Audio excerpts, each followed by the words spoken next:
Yes, this is a real story, and it tells of my wife's infidelity and how it impacted a lifelong relationship. My question and request for advice.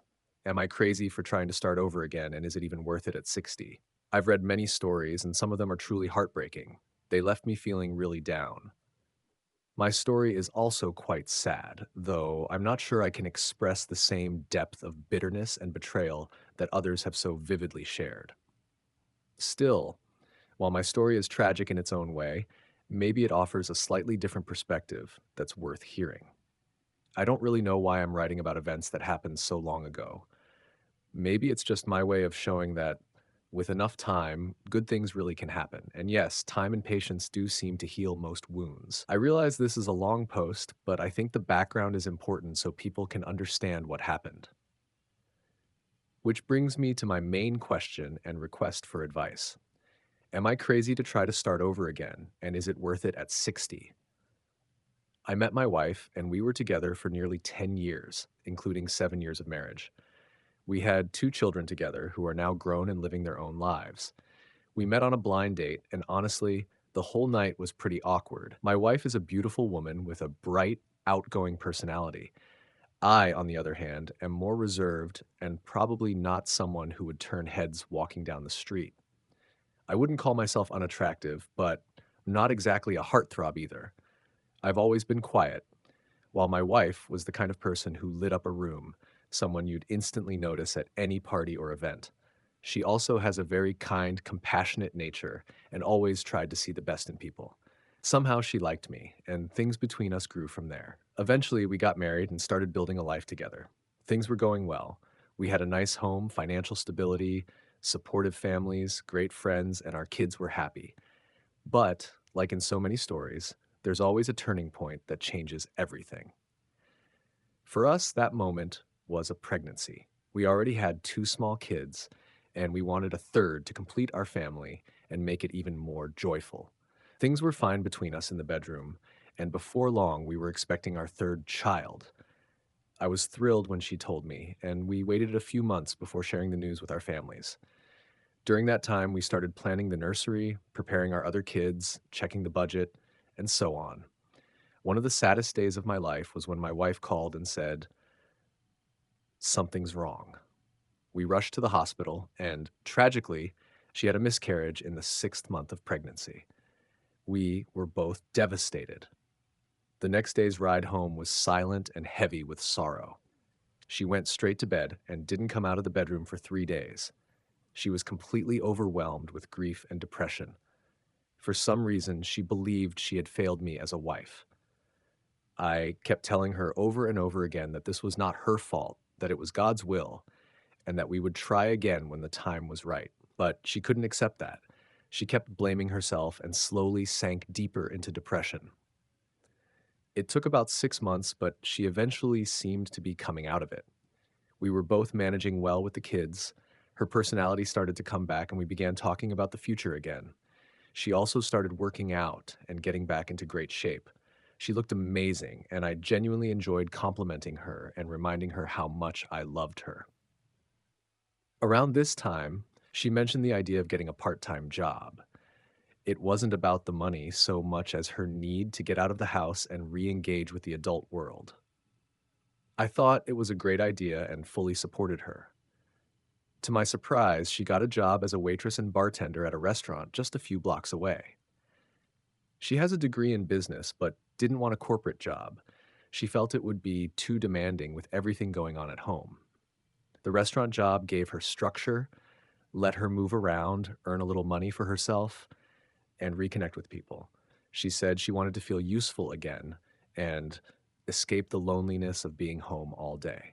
Once again, I encouraged her and told her she should absolutely go for it.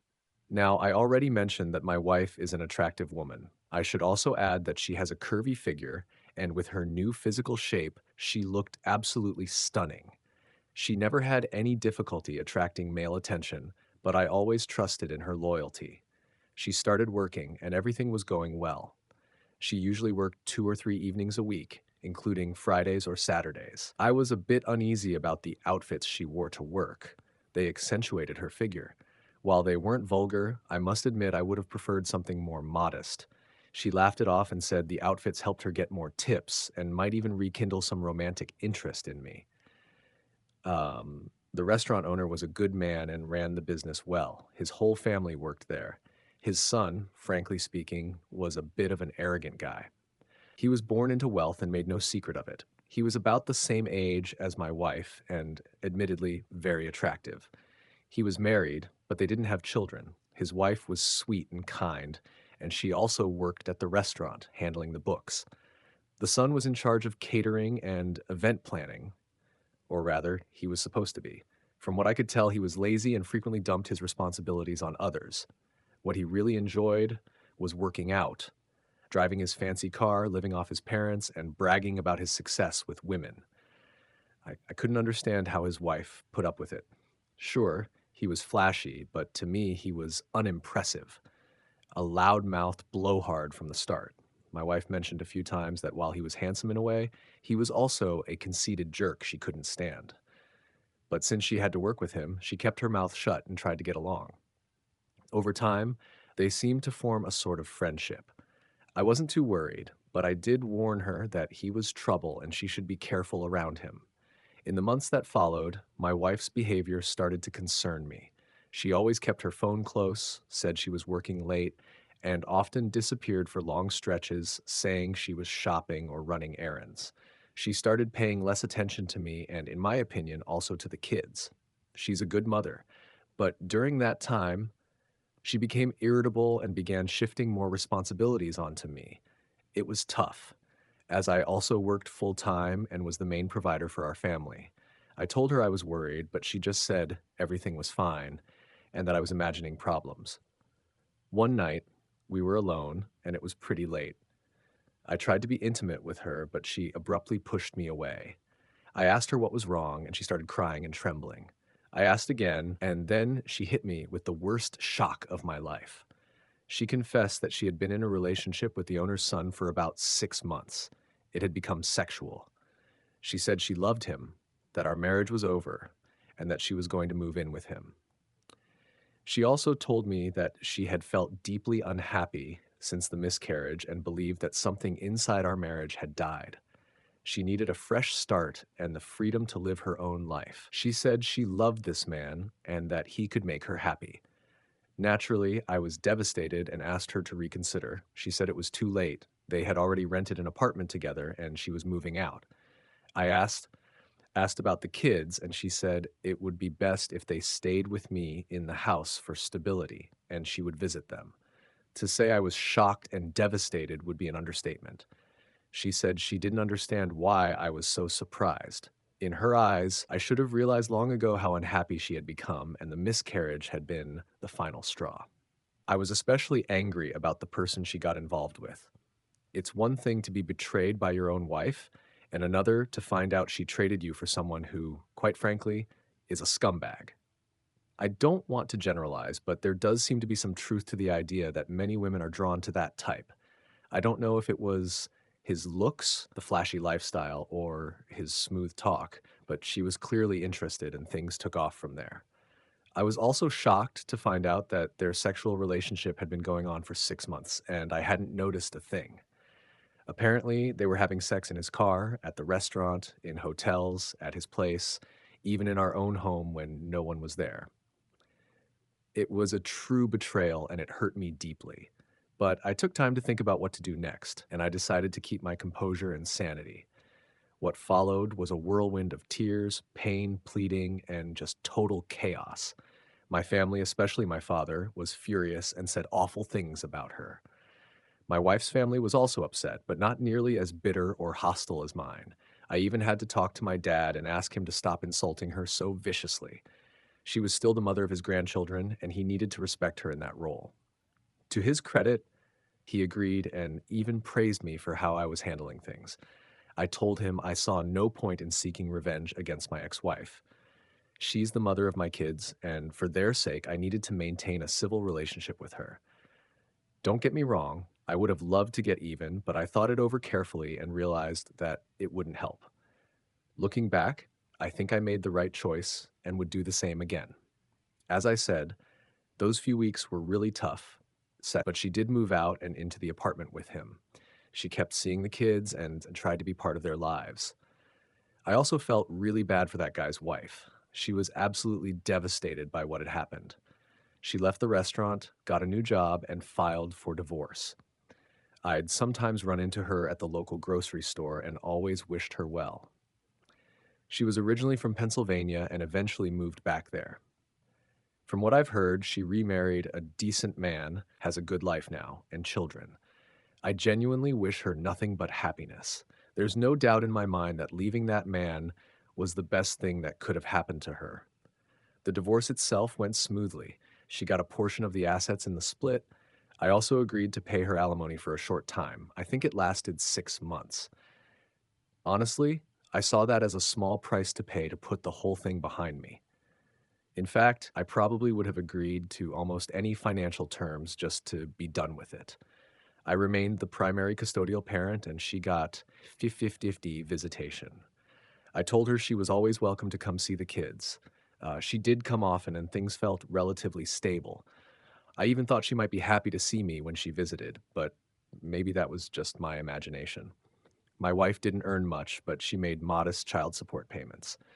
To her credit, she did her best and never missed a payment. Looking back, I'm absolutely convinced that my wife went through some kind of personal crisis after the miscarriage and everything that followed. I'm not saying I'm some amazing prize, but in her right mind, I don't think my wife would have done what she did. But I was powerless. There was nothing I could do. The day we signed the divorce papers and made it official was completely surreal. Everything went peacefully, but it was still hard. We met at her lawyer's office, and for me, it was a deeply sad moment. What hit me especially hard was how content she seemed with the whole situation, and her scumbag boyfriend was there with her. She even looked excited, which really stunned me. We had spent so many years together and built a family. That was the only moment throughout the entire divorce when I felt she truly disrespected me. But I let it go. There was nothing left to prove. The marriage was over, and it was time to move on. When I was signing the papers, I noticed a trace of regret in her eyes. I think she was a bit shocked by what I said. I had thought it through in advance and knew exactly what I wanted to say. Honestly, I'm proud of how I said it and how it came out. I'm not an actor, but that day I definitely had a flair for the dramatic. I had written it down and rehearsed it ahead of time, and here's what I said. Of course, I'm sad about all of this. I thought we had a good life and made a great team. I'm sorry if you feel I let you down because I wasn't able to give you the happiness you were looking for, and you thought someone else could. I truly believe the miscarriage played a much bigger role in all of this than we realized. When tragedy strikes, people either grow closer and stronger, or they drift apart and lose each other. It saddens me, and it's ironic that what was supposed to be a joyful event ended up destroying us. But that's all in the past now. I want you to be happy, and I hope we can work together to give our children the happiest and most stable life possible. After I finished, the room fell completely silent. Her face turned pale, and I definitely saw regret in her eyes. Then I stood up, shook her hand, wished her well, said goodbye, and her attorney told me he'd mail me a copy of the paperwork. At first, things seemed to be going okay. She was living with this guy, but a few months later, cracks started to show in their relationship. Turned out he drank too much, was lazy, lived off his family, and wasn't much of a man in general. On top of that, he seemed to have a wandering eye. Apparently, he had already set his sights on a younger woman working at another restaurant also owned by his father. Interestingly, I kept ordering takeout from that same restaurant. The owner would always come out when I arrived, and he looked visibly embarrassed every time. I never stayed to eat there. Uh, it would have been too awkward. My ex-wife worked there and was living with his son. And considering that his son had abandoned his own wife, the owner clearly wasn't happy. He was a family man himself and once told me he didn't understand where he went wrong raising his son. As expected, things went downhill with that exciting power couple.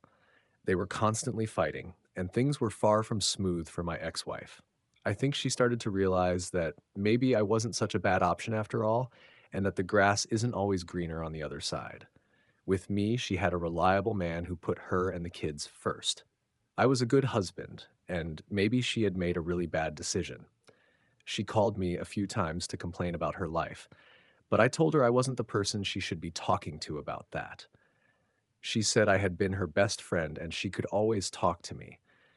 I told her that had once been true, but everything had changed and I didn't feel comfortable being part of her relationship problems.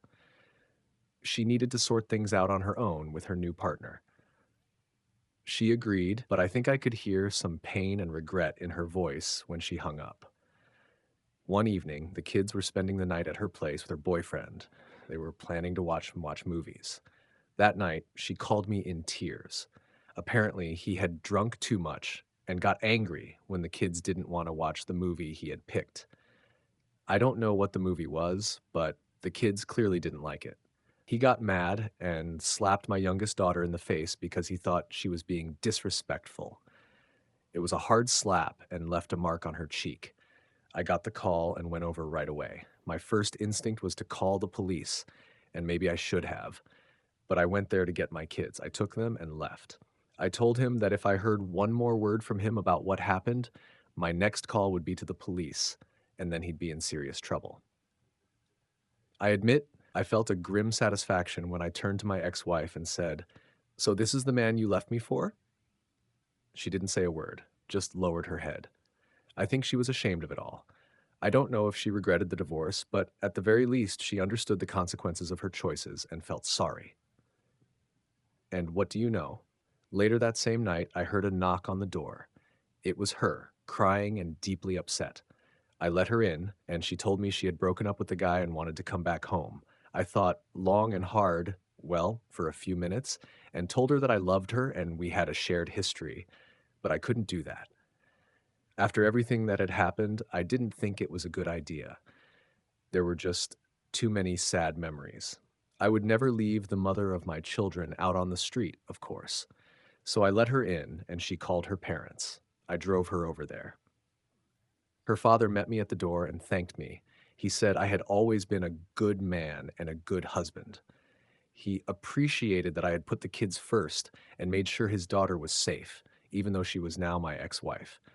I told him that I would always love his daughter. Maybe things hadn't worked out the way we wanted, but I would never let her come to harm. To this day, I'm proud of what I did that night, for my kids and ultimately for my ex-wife.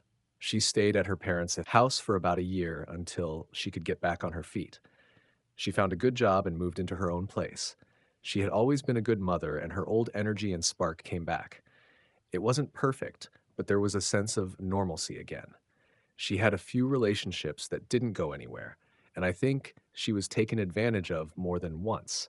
A few times, she told me that I had been the best relationship she'd ever had, and that no one else came close.